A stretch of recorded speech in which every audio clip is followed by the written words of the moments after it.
Барлықтарыңызға қайырлы күн достар. Сіздермен бірге Диана. Бүгін сіздермен қазіргі таңда хит болып жатқан трещина печеньесінің рецебімен тегін бөлісемін. Ол үшін видеоны соңына дейін көріп, лайк басып, комментарий жазып, қолдап кетеміз. Ең алдымен құрғақ таза ыдысымызға 2 жұмыртқамызды саламыз. Оның үстінен қантымызды саламыз. Және фенчиктің көмегімен жақсылап араластырамыз. Бұл печеньеге миксердің қажеті жоқ. Оның үстінен сұйық күнбағыс майымызды құямыз және тағы да жақсылап араластырамыз. Шым-шым тұзымызды саламыз және 1 ас қасық қопсытқышымызды салып, тағы да жақсылап араластырамыз.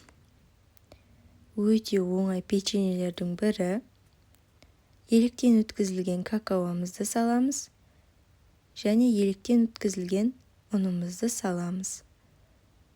Тағы да жақсылап араластырамыз.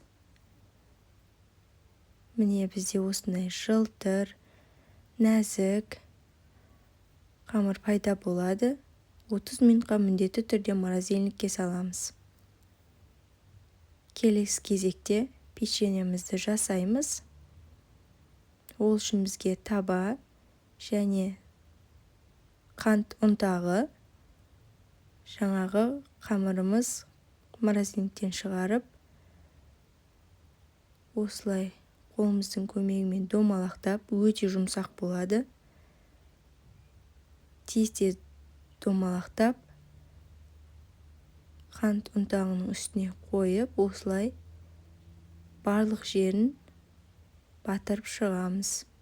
Печеньелеріміздің арасын алшақ етіп орналастырамыз, себебі жақын орналастырсаңыздар бір-біріне жабысып қалуы мүмкін және өзінің формасын бұзады. Келесі кезекте қызып тұрған пешімізге 180 градусқа 15-20 минутқа пісіріп аламыз.